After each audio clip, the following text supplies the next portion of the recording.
Hi, hello, வணக்கம்ப்பா. சரி, okay. டக்குன்னு வீட்டுக்குள்ளேயா? சரி, வீடியோக்குள்ள போயிடலாம். வீட்டுக்குள்ள ஏன் வச்சிருக்குது அப்படின்னு சொல்கிறேன். இது வரைக்கும் இப்போ வரைக்குமே எனக்கு இந்த வீடியோக்கு என்ன டைட்டில் வைக்கிறேன்னு தெரியல. சரி, ஏதோ ஒன்று ததக்கு ஒதுக்குன்னு பேச போகிறேன். அதுதான் அந்த வீடியோ டைட்டிலாக வரப்போகுது. சப்ஸ்கிரைப் பண்ணிட்டு உள்ளவங்க. இப்போ என்னன்னாக்கா, ஹாட்டஸ்ட் டாபிக் என்ன போயிட்டுருக்குன்னா பிக் பாஸ் சீசன் 9. அங்கே என்னடா பிரச்சனை கேட்டால் அந்த சீசன் 9 பிரச்சனை தான் நினைக்கிறேன். ஏன்னா இருக்கிற எல்லாத்தனும் ஒருத்தன் ஒரு பிரச்சனையாக பண்ணிட்டு இருக்கிறாரு. ஃபர்ஸ்ட் ஆஃப் ஆல் நம்ம எங்கே ஸ்டார்ட் பண்ணுறோம் எல்லாத்தையும் தெரியும். ஓகே, அவங்க தான் வாட்டர்மெலன் ஸ்டார். அவரோட இதுலேருந்து தான் வாட்டர்மெலன் ஸ்டாருக்கு நமக்கு எந்த ஒரு தனிப்பட்ட பிரச்சனையும் இல்லை.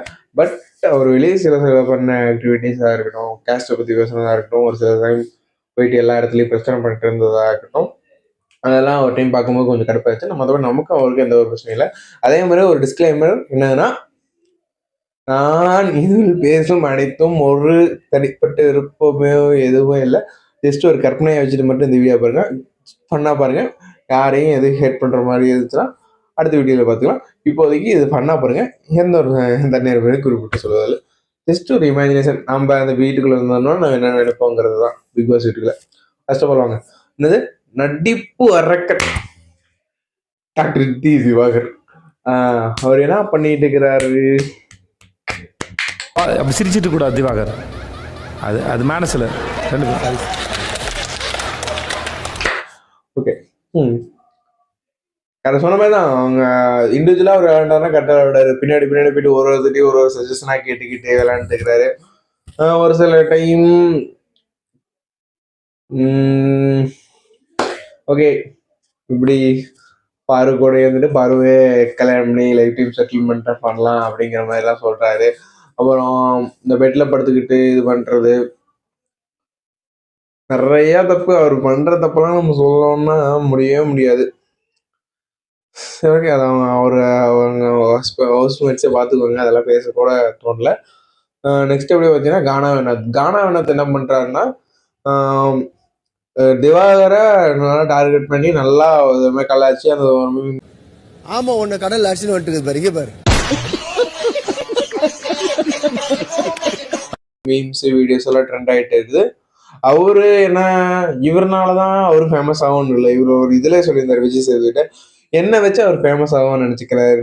ஏங்க, உங்க அளவுக்கு அவர் ஃபேமஸ் இருக்கிறனால தாங்க அவர் பிக் பாஸ் வீட்டுக்குள்ளேயே வந்திருக்காரு. அவர் ஏங்க உங்களை வச்சு ஃபேமஸ் ஆக போறாரு? அதை யோசிச்சு பார்க்குமாம என்ன வச்சு திவாகர் சொன்னாரு என்னன்னா, என்ன வச்சு அவர் ஃபேமஸ் ஆகலாம்னு நினைக்கிறாரு அப்படின்றத சொன்னாரு. சரி, ஓகே. அப்படியே இந்த பக்கம் வந்தோம்னா எஃப்சி. எனக்கு பர்சனலாக ஒரு ஒப்பீனியன் சொல்கிறேன். எனக்கு ஆக்சுவலாக ஒரு மரியாதை பேசணும்னு தோணல. ஏன்னா தெரியல, நான் கிட்டத்தட்ட நல்லா போய் நோட் பண்ணிங்கன்னா ஒரு 16 நாளாக ஒரு பிக் பாஸே பார்க்கல. நான் பார்த்த எபிசோடு வந்து டே 16th மேலே இருக்கிற எபிசோடு தான் நான் பார்க்க ஆரம்பித்தேன். ஐ மீன் இந்த வாரம் கிட்டத்தட்ட ஒரு செவ்வாய்க்கிழமை எபிசோடுன்னு நினச்சிக்கோங்க. செவ்வாய்க்கிழமை எபிசோட்லேருந்து பார்க்க ஸ்டார்ட் பண்ணேன். எனக்கு என்ன தெரியல, திடீர்னு பார்க்கணும்னு தோணுச்சு. இவ்வளோ நாளாக பார்க்காம தான் இருந்தேன். திடீர்னு பார்க்கணும்னு தோணுச்சு. போய் பார்த்தேன். இந்த எபிசோட் பண்ணுறது ஒரு மாதிரி இரிட்டேட்டிங்காக இருக்குது. எனக்கு அவர் மரியாதையாக பேசணும்னே தோணல.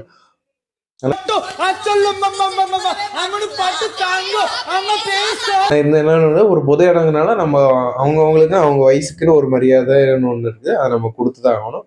ஸோ ஒரு நிமிஷம். வயசுக்குன்னு ஒரு மரியாதை இருக்கு. அந்த வயசுக்கான மரியாதையை நம்ம எந்த இடமா இருந்தாலும் சரி, ஒரு பொது இடமா இருந்தாலும் சரி கொடுத்தாங்க. ஸோ அதனால அவர் எஃப்சி அவர்கள் அப்படியே கூப்பிட்டு அவர் பண்ற விஷயம், ஒரு சில விஷயம் ரொம்ப இரிட்டேட்டிங்கா இருக்குது. ஒரு மாதிரி ஒழுங்கு காட்டுறது, இந்த மாதிரிலாம் பண்றாங்க. நெக்ஸ்ட் அப்படியே இந்த பக்கம் அப்படி வந்துருந்தோம்னா, இதை பத்தி விஜய் சேதுபதி சார் கேட்கலன்னு சொன்னாங்க. நான் ஒரு 3 கம்ப்ளைண்ட் வந்து அந்த மாதிரி கேட்பாரு, கண்டிப்பா வருவாருங்களை கேட்பாரு. நெக்ஸ்ட் இப்படியே வந்தோம்னா பிஜே பாரு. எம்மா விஷத்திலே விஷம். ஆனா அவங்க கேம் பிளேயர் தான் எல்லாத்தையுமே தோக்கடிக்கும்னு நினைக்கிறாங்க. அதான் என்னன்னு தெரியல. இந்த வீடியோ ஏங்கல் வேற கட் ஆகுமா? ஓகே, எல்லாத்தையுமே ஏதோ ஒரு பாயிண்ட் ஆஃப் வியூல தோக்கடிச்சு நம்ம இந்த மாதிரி கேம் ஸ்ட்ராட்டஜி கிளைம் பண்ணி வின் பண்ணி அந்த மாதிரி ஜெயிச்சலாம் நினைக்கிறாங்க. திவாகர் அவங்க கூட இவங்க சொன்னதான் இந்த இப்போ இதுக்கு முன்னாடி சொல்லுவார். திவாகர் அவங்க கூட 1.5 வாரமா அவர் கூட வச்சிருந்தேன்னு சொன்னாங்க. இப்போ அவரை தட்டி தெளிச்சுட்டு இருக்கிறாங்க. அது என்ன கதைன்னு தெரியல. அதே மாதிரி கம்ருதீன் வெர்சஸ் துஷார், 2 பேருக்கு மேலேயும் தப்பு இருக்குன்னு சொல்ல மாட்டேன். ஆனால் 2 பேருக்கு மேலேயும் லைட்டா லைட்டாக ஒரு இடத்துல தப்பு இருக்குது. ஏன்னா அதெல்லாம் கம்பெரிசன் பண்ணுறது, மேலே கை வைக்கிறது என்ன இருந்தாலும் தப்பு தான். மேலே கை வைக்கிறது என்ன பழக்கம், அது தப்பு. என்ன பெரிய விராட்ட போயிட்டு எல்லாத்தையும் மேலே கை வச்சுட்டு இருக்கிறாரு. அது கொஞ்சம் அது ஒரு நேஷனல் ஷோ. அந்த இடத்துல போயிட்டு ஒருத்தர் மேலே கை வச்சா நம்ம இமேஜ் தான் ஸ்பாயில் ஆகும்.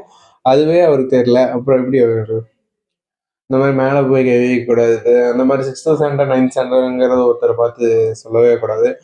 ஏன்னா அதை வச்சா அவங்கள ஆப்போசிட் இருக்கிறவங்க டிக்கெட் தான் பண்ணுமே தவிர அவன் அந்த பிரச்சனையை சால்வ் பண்ண முடியாது. என்னன்னா ஒரு திஷார் மேலேயும் என்ன தப்புனா, இப்படி 2 பேர் ஒட்டிகிட்டே நிற்கிறதுங்கிறது தப்பு. அவர் வந்து கொஞ்சம் தள்ளி போனால் கொஞ்சம் தள்ளி போகலாம். இங்கே வந்துட்டு நம்ம இது என் வீடு, நான் எங்கே வேணா நிற்பேன் அப்படின்னு சொல்றது கொஞ்சம் ஒரு மாதிரி தான் இருந்துச்சு. கம்பேரிசன் பண்ணுறது ரொம்ப பெரிய தப்பு. ஆனால் இந்த மாதிரி ஸ்பேஸ் இவ்வளோ அவங்க என்ன கேட்குறாங்கன்னா, கொஞ்சம் தள்ளி நின்று பேச, நான் கொஞ்சம் டைம் எடுத்து நான் பேசுகிறேன். ஆனால் அவர் அடிச்ச தப்பு, கம்பேரிசன் பண்ணிக்க முடியாது. பிஜேபாருக்கு அவரையே சப்போர்ட் பண்றாருன்னா, என்னோட பாயிண்ட் ஆஃப் வியூ சொன்னா, அந்த பொண்ணு ஏதோ தனியா போராடுது, அதனால இவருக்கும் கூட சேர்ந்து போராடுது. இவருக்கு என்ன காரணமோ அதெல்லாம் தெரியல. மொத்தத்துல இந்த மாதிரி சண்டை போடுறது, அடிக்கிறது, இந்த மாதிரி திவார் அவருக்கோட போய் சண்டை போடுறது. அந்த திவார் அவர்கிட்ட பிடிச்ச விஷயமே அந்த ஒரே ஒரு விஷயம் தான், கான்பிடன்ஸ், தைரியம். அந்த இதுதான். கம்பெரிசன் போய் அடிக்கடிக்கு வர்றாரு. அவர் கண்ணுல ஒருத்தர் கூட பயமே பார்க்க முடியல. அந்த அளவுக்கு அவர் தைரியமா இருக்கிறார். அந்த தைரியத்தை தான் எல்லாரும் தேடிட்டு இருக்கிறோம். தைரியம், கான்ஃபிடன்ஸ் என்ன வேணா சொல்லலாம். அப்படியே இங்கே வந்தால் ஆதிரே எனக்கு அவங்கள பற்றி எதுவும் சரியா தெரியல. இந்த வீக் இப்போ எவிக்டட் கூட ஆகிட்டாங்க, பார்த்துருப்பீங்க. ஏன் எவிக்டட் ஆனாங்கன்னு எனக்கும் தெரியல. ஏதோ எஃப்ஜேக்கும் அவங்களுக்கு ஏதோ லவ் சொல்லிட்டு இருந்துச்சு. எஃப்ஜே அவர் இந்த வாரத்தில் ஏதோ அவங்க கூட அவங்களுக்கா பேசுன மாதிரி தெரியல, ரிஜெக்ட் பண்ணிட்டாரு. இன்னமும் சம்திங் ஏதோ நடந்தது. சரி, அதை நமக்கு தேவையில்லை. ஏன்னா அதை நம்ம பார்க்கவும் இல்லை, அதை பற்றி நம்ம பேசவும் முடியாது. அப்படியே இங்கே வந்தால் சபரி அவரு செம்ம சேஃப் கேம், எதுலயுமே தலையிட்டதில்ல. ஒரு பிரச்சனைனா மட்டும் லைட்டா வாய்ஸ் டோனு. மற்ற இடத்துல அவர் என்ன தெரியுமா பண்ணாரு, இந்த படத்துல அந்த சச்சின் படத்துல ஒருத்தருப்பான்ல, எனிதிங் ப்ராப்ளம் சால்னி, எனி ப்ராப்ளம் சால்விங், பிரச்சனை தீர்த்துவானி அவையா ஏதாச்சும் ஒரு ப்ராப்ளம்னா வந்து பஞ்சாயத்து மட்டும் பண்ணுவாரு. மற்றபடி அவ்வளோ ஒரு ப்ராப்ளமோ இல்லை எதுவுமே கிரியேட் பண்ண மாட்டாரு. சேஃபா ஒரு பாட்டுக்கு விளையாடுறாரு, ஒரு பாட்டுக்கு போறாரு. அப்பா என்ன அவர் மட்டும் தெளிவா மாஸ்டர் மைண்ட் கேம் விளையாண்டுருக்காருன்னு நினைக்கிறேன். இப்படியே வேற யாரும் நான் கனியக்கா ஓகே அடி வாங்குறாங்க. அவங்க ஏதோ இன்னொரு அன்பு கேங்கா உருவாயிட்டேன்னு சொல்றாங்க. அன்பு கேங் சரி, ஒன்னா இருக்கிறது பிரச்சனை இல்லை. ஒன்னா இருக்கும்போது ஃபேவரட்டிசம் பண்ணாம இருந்தாங்கன்னா கொஞ்சம் நல்லா இருக்கும். அவங்க கொஞ்சம் அடி வாங்குறாங்க. ஆனா ஏதாச்சும் ஒரு வீட்டில் ஹவுஸ்மேட்ஸாக ஏதாச்சும் ஒரு பிரச்சனை இருக்கும்போது அவங்க ஒரு பெண்ணாக இருந்துக்கிட்டு அத்தனை பிரச்சனையும் முன்னாடி நின்று கேட்டு அதுக்கு ஏதோ சால்வ் பண்ணி அவங்களும் ஒரு பக்கம் கத்தி ஒரு பக்கம் அட்லீஸ்ட் அந்த பிரச்சனை அந்த இடத்துல முடிக்கணும்னாச்சு நினச்சிக்கிறாங்க. எஃப்ஜேக்கு வேறு இடத்துல ஃபேவரட்டிசம் பண்ண மாதிரி இருந்துச்சு சொன்னாங்க. மேபி இருக்கலாம், கண்டிப்பாக இருக்கலாம். ஏன்னா இதுக்கு முன்னாடி வரத்துல அவங்க எப்படி பழகிக்கிறாங்க எனக்கு தெரியல. இந்த வீக்கில் கொஞ்சம் ஃபேவரட்டிசமாக தான் இருந்துச்சு. அதை குறைச்சிக்கிட்டாங்கன்னா அவங்க ஒரு நல்ல பிளேயர் ஆவாங்க. ஃபேவரட்டிசம் பண்ணாமல் இண்டிவிஜுவல் கேம் விளாடணும். இப்படியே வந்தால் கெமிங்கிறவங்க டாஸ்க் நல்லா பண்ணாங்க. மற்றபடி எதுக்கு கண் கொடுக்குற மாதிரி எதுவும் இல்லை. Subiksha super game play. அது டாஸ்க் அவங்க வின் ஆகிட்டாங்க, அது ஒன்றும் பண்ண முடியாது. பிரவீன் அவர் டாஸ்கில் பிரவீன் விக்கல்ஸ் வந்து என்ன பண்ணுறாங்கன்னா, அவங்களுக்கு கிட்டத்தட்ட ஒரு மாதிரி ஸ்மார்ட் பிளே தான் பண்ணிட்டுருக்காங்க. ஸ்மார்ட் பிளேவை ஒரு மாதிரி கண்டுபிடிக்காத மாதிரி பண்ணிட்டு இருக்கிறாங்க. பட் நம்ம எப்படியும் கண்டுபிடிச்சிரும். விக்கல்ஸ் ஒரு நாள் மாட்டுவார், அது தெரிஞ்சிருச்சு. மேபி விக்கல்ஸ் இங்கே நிறைய ஃபேன்ஸ் இருக்கலாம். பிரவீன் அவர் பார்க்கலாம் அவர் என்ன போகிறோன்னு. அவரை பற்றி நமக்கு என்ன கேரக்டர் தெரியும். இப்போ தானே ஒரு 6-7 எபிசோடு பார்த்துக்கிறேன். அதில் என்ன தப்பாக இருக்குதுன்னு இல்லை, நிறையா விஷயம் தப்பாக இருக்குது. எதுக்கு அடிச்சுக்கிறானுங்கன்னே தெரியல. சும்மா அடிச்சுக்கிறானுங்க. ஏதாச்சும் ஒன்று அடிச்சுக்கணும். நான் வினோத்துங்கிறவருக்கு ஒரு அட்வைஸ்னா, அவருக்கு கிட்டத்தட்ட ஒரு நல்ல ஃபேன் பேஸ் உருவாகிடுச்சு. திவாகர் அவரை கொஞ்சம் ஃபோக்கஸ் பண்ணிட்டு அவரோட இண்டிவிஜுவல் கேமிங் கொஞ்சம் நல்லா கலாய்க்கிறது இல்லாமல் கொஞ்சம் நல்லா ஆனால் கண்டிப்பாக டைட்டில் வின்னராகவே இருக்கேன். ஏன்னா நான் கமெண்ட்ஸ் நிறையா பார்த்தது டைட்டில் வின்னர் வினோத்துங்கிற கமெண்ட்ஸை நான் நிறையா என்னோட ஃபீல்டில் பார்த்துக்கிறேன். நீங்களும் உங்கள் ஃபீல்டில் பார்த்துக்கிறேன், கீழே கமெண்ட் பண்ணுங்கள். திவாகர் பண்ண விஷயத்த அவர் பண்ண சொல்ல மாட்டேன்.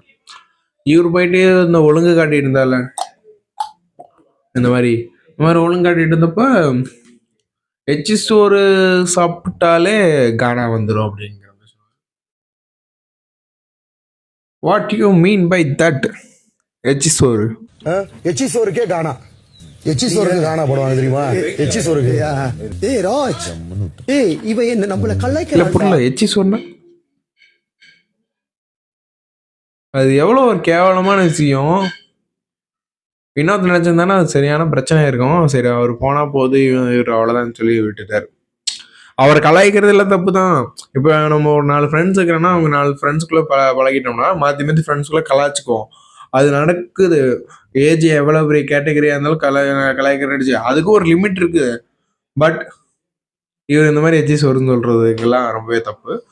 அவரும் கொஞ்சம் கலாய்க்கிற கோச்சிக்கலாம். ஏன்னா இந்த மாதிரி எச்சி சோறு சொல்றதுலாம் எரிச்சல் விட்டு விஷயம். அப்புறம் வந்துட்டு நான் எவ்வளோ பெரிய ஆள் தெரியுமா, என் பேக்ரவுண்ட் என்ன தெரியுமோ, நீ யாரா வேணா இங்க வந்ததுக்கு நீ ஒரு ஷோக்கு ஒரு கண்டஸ்டன்ட் அவ்வளவுதான். சரி இப்ப அப்படியே வரும்.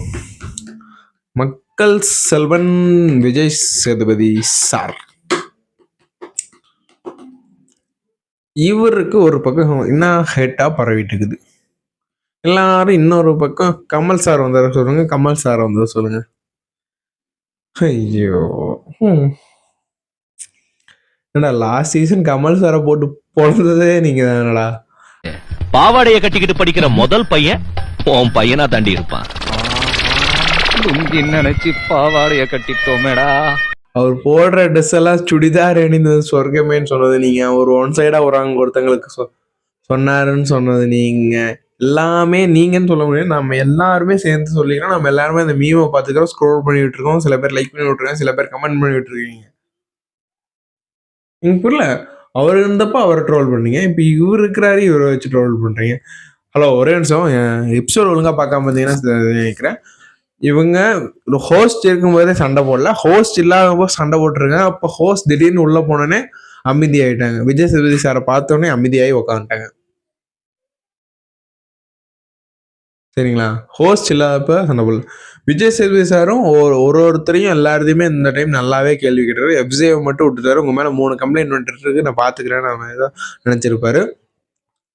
எனக்கு தெரிஞ்சு ஒரு ஹோஸ்ட் குரோ ஆகிறாங்கன்னா அவர்கிட்ட தான் செய்யணும்.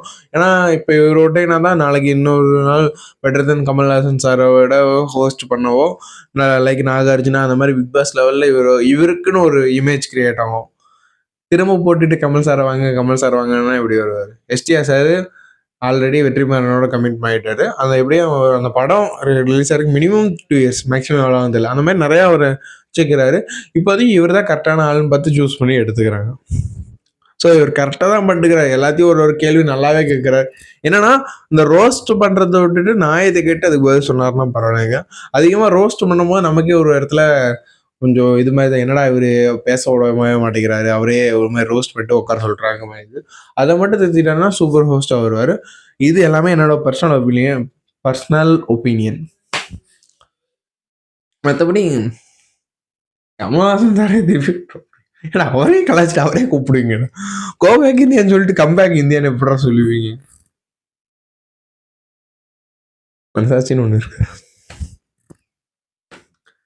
ஸோ அதனால இப்போதைக்கு ஹோஸ்ட் வச்சு எனக்கு எந்த பர்சனலாக பிரச்சனை எதுவும் இல்லை. உங்களுக்கு ஏதாவது பிரச்சனை ஆச்சுன்னா நீங்கள் என்னமோ பண்ணிக்கங்க. சரி, தான் அந்த பிக் பாஸ் வீட்டுக்குள்ள நடக்குது. மேபி வீக்லி இதே மாதிரி எடுத்து போடுற மாதிரி இருக்கலாம். இந்த பிக் பாஸ் சீசன் 9 பற்றி நீங்கள் என்ன நினைக்கிறீங்க? கீழே கமெண்ட் பண்ணுங்கள், லைக் பண்ணுங்கள், ஷேர் பண்ணுங்கள், நம்மளோட சேனலை சப்ஸ்கிரைப் பண்ணுங்கள், கூடவே அந்த பெல் ஐகான் ஆன் பண்ணுங்கள். வீடியோ நல்லா இருந்துச்சுன்னா அப்படியே ஷேர் பண்ணுங்க.